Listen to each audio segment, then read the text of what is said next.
அகில இந்திய அளவில் இரண்டாவது இடம் பிடித்த ராஜேஸ்வரி அவர்கள் நம்மிடையே இருந்திருக்கிறார். அவரிடம் கேட்கலாம். வாழ்த்துக்கள். ஒரு மிகப்பெரிய இலக்கு, எவ்வளவு சந்தோஷமா இருக்கு. நான் முதல்வன் திட்டம் உங்களுக்கு எந்த அளவுக்கு உதவியா இருக்கு? ஏர் 2 வாங்கினதுல எனக்கு ரொம்ப சந்தோஷம். கண்டிப்பா பேரண்ட்ஸோட சப்போர்ட் அண்ட் என்னோட வெல்விஷர்ஸோட கைடன்ஸ் எல்லாமே இதுக்கான ஒரு மெயின் காரணம். நான் முதல்வன் திட்டம் முதல்ல வந்தப்போ நான் ப்ரிலிம்ஸ் பேட்ச் இங்கே தான் தங்கி இருந்தேன் ஒரு 7 months. அதுக்கப்புறம் நான் மெயின்ஸ் கோச்சிங்கும் இங்கே தான் எடுத்துக்கிட்டேன். சுதாகரன் சாரோட கைடன்ஸ் தான் ஃபர்ஸ்ட்ல இருந்தே படிச்சுட்டு இருந்தேன். அப்புறம் இன்டர்வியூக்குமே நான் இங்கே தான் தங்கி படித்தேன். ஸோ என்னோட முழு ஜேர்னிலையும் 3 ஃபேஸஸ்லையுமே நான் முதல்வன் ரொம்ப பெரிய ரோல் பிளே பண்ணியிருக்கு. அண்ட் நான் மீன் டைம்லையுமே அப்போலோ இன்ஸ்டியூட்ல படிச்சு டெப்டி கலெக்டராகவும் இப்போ தமிழ்நாடு கவர்மெண்ட் கீழே ட்ரைனிங் அட்டன் பண்ணிட்டு இருக்கேன். ஸோ நான் முதல்வன் திட்டத்தோட முக்கியமான பயனாளியில் நான் ரொம்ப இதா இருக்குன்றதை நினைச்சு பெருமைப்பட்டுக்கிறேன். எல்லாருக்குமே நன்றி. தேங்க்யூ. குடும்ப பின்னணி ஆரம்ப காலத்துல இருந்து நீங்கள் இதை இலக்கு வச்சு எட்டினீங்களா? எந்த என்னோட அப்பா அம்மாவோட இனிஷியேஷன்ல தான் நான் இந்த ப்ரிப்பரேஷனே ஸ்டார்ட் பண்ணேன். ஒரு 7 years, நான் 2018 பாஸ்ட் அவுட். ஸோ ஒரு 7 years ஜேர்னி இது. நடுவில் குரூப் 1 இல்லாமல் அவங்களோட முழு ஒத்துழைப்புல தான் இது வந்தது. அவங்க போட்ட விதை தான் எனக்கு இதை அச்சீவ் பண்ணணும் அப்படின்றது. அதுக்கப்புறம் இந்த ப்ரிப்பரேஷன் எனக்கு ரொம்ப பிடிச்சிருந்து நான் படிக்க ஆரம்பிச்சு படிச்சது தான். முதல்வர் ஒவ்வொரு முறையும் சொல்லுவார், நான் முதல்வன் ஸ்கீம்ல ஒரு மிகப்பெரிய இலக்கு எட்டன்னு சொல்லிட்டு. ஏன்னா கடந்த முறை 50க்கு மேல நபர்கள் பாஸ் ஆனாங்க. இப்ப நீங்க அதே ஒரு பெருமை தருணமா சொல்லியிருக்காரு. இந்த ஸ்கீம் இப்ப நம்ம வெளியில படிக்கும்போது எவ்வளவு செலவாகும், இந்த ஸ்கீம்ல படிக்கும்போது உங்களுக்கு என்னென்ன மிச்சமானது, உங்க ஃபேமிலிக்கு அது எந்த அளவுக்கு பெனிஃபிட் ஆகும்? இந்த ஸ்கீம்ல ப்ரிலிம்ஸ்க்கே மாசம் 7,500 ரூபாய் கொடுத்தாங்க. அது ஒரு 10 மாசத்துக்கு கிடைக்கிறப்போ ஒரு சீரியஸான கேண்டிடேட்டுக்கு அது ரொம்பவே உபயோகமா இருக்கும். இன்னொன்னு இங்க அந்த மெரிட் பேசிஸ்ல ஒரு 225 மாணவர்களை all India civil service coaching சென்டர்ல ரெசிடென்ஷியலும் தராங்க. ஸோ அது நான் சின்சியரா படிக்கிற ஸ்டூடெண்ட்டுக்கு தங்கறதுக்குள்ள இருந்து எல்லாத்துக்குமே ரொம்ப ஹெல்ப்ஃபுல்லா இருக்கும். இவங்க நான் முதல்வன் டீமே ஒவ்வொரு ஸ்டாஃப்மே ரொம்ப கரெக்டா நம்மள கைட் பண்ணுவாங்க.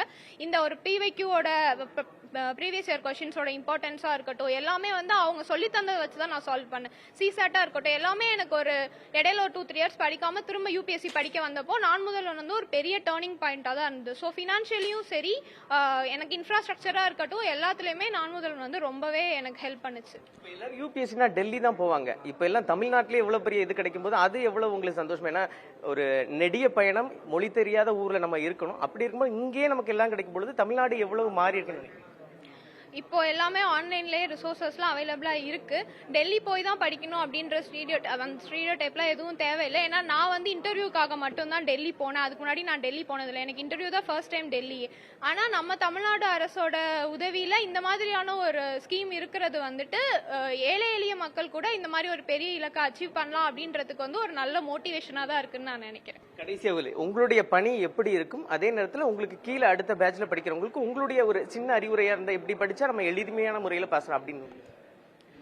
என்னுடைய பணி கண்டிப்பா இது ஒரு சிவில் சர்வீஸ் மக்கள் பணியா தான் இருக்கணும்.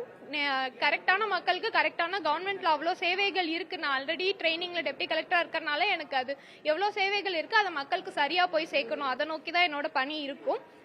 அதை தாண்டி எனக்கு அடுத்து வரவங்களுக்கு நான் சொல்றது என்னன்னா, மன உறுதியோட கான்பிடென்ட்டா பர்சிஸ்டன்டா ஒர்க் பண்ணி கரெக்டான கைடன்ஸ், இப்ப நான் முதல்வன் மாதிரியான கைடன்ஸ் எடுத்துக்கிட்டு நம்ம படிச்சோம், அவங்க சொல்றதை கேட்டு ஃபாலோ பண்ணோம், ஒரு மென்டார் ஒரு கைடு எடுத்துக்கிட்டு பண்ணோம்னா கண்டிப்பா நம்மளுக்கு வெற்றி நிச்சயமா. பதில் கண்டி மீண்டும் ஒரு முறை வாழ்த்துக்கள் சார். நீங்க சொல்லுங்க, இப்ப கடந்த முறை எவ்வளவு பேர் பாஸ் ஆனாங்க, இந்த முறை எவ்வளவு பேர் தேர்ச்சி அடைஞ்சிருக்காங்க? கடந்த முறையோட இந்த வாட்டி பாத்தீங்கன்னா 34 பேர், இங்க 39 பேர் இந்த வாட்டி பாஸ் பண்ணிருக்காங்க. ஓவராலா பாத்தீங்கன்னா குவாலிட்டேட்டிவ் ரிசல்ட், குவான்டிட்டேட்டிவ் ரிசல்ட் சொல்லுவோம். நம்பர் ஆஃப் பீப்புள் எவ்வளவு பேர் கிளியர் பண்றாங்க அப்படிங்கிறதுல எப்போதுமே எல்லா லாங்குவேஜ்லயுமே ஒரு 10 வருஷம் அனலைஸ் பண்ணிட்டு இருக்காங்க. ஒரு சீலிங் இருக்கு, ஒரு 5 to 6% ஓவர் ரிசல்ட்ல.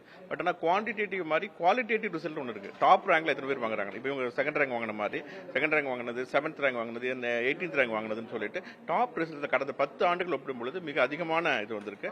அதுக்கு கிரெடிட் கோஸ் டு நான் முதல்வன் டீம். சார், எல்லாரும் வெளியில தனியார் கோச்சிங் போனா அதிகமா செலவான இந்த இதை நம்ம எப்படி அவங்க எளிமையான முறையில அப்ளை பண்ணி வாங்குறது, இதுக்கு எப்படி எக்ஸாம் எப்படி எழுதணும், வருஷத்துக்கு எத்தனை முறை நடத்துறோம் சார்? இந்த நான் முதல்வன் தேர்வு வந்து வருஷத்துக்கு நம்ம ஜூலை ஆகஸ்ட் ஒரு வாட்டி தான் நடத்துகிறோம். நம்ம சேனல் AICSCC TN அப்படிங்கிற சேனல் வந்து full இருக்கு. கிட்டத்தட்ட அதுக்கு ஒரு டெலிகிராம் சேனல் இருக்கு. அதில் கிட்டத்தட்ட 22,000 பேர் இருக்காங்க. அவங்க தொடர்ந்து இந்த எக்ஸாம் ஃபாலோ பண்ணிட்டு இருக்காங்க. அதில் அவங்க அப்ளை பண்ணி எக்ஸாம் எழுதுறாங்க. அது ஒரு 1000 பேருக்கு இவங்க சொன்ன மாதிரி மாதம் 7,500 அந்த ஃபெலோஷிப் 10 மாதத்துக்கு கொடுக்குறோம். இது மட்டும் இல்லாமல் இந்த கவர்மெண்ட் கோச்சிங் இருக்குல்ல, கவர்மெண்ட் எய்டட் கோச்சிங் தமிழ்நாடு மாதிரி வேறு எங்கேயுமே கிடையாது.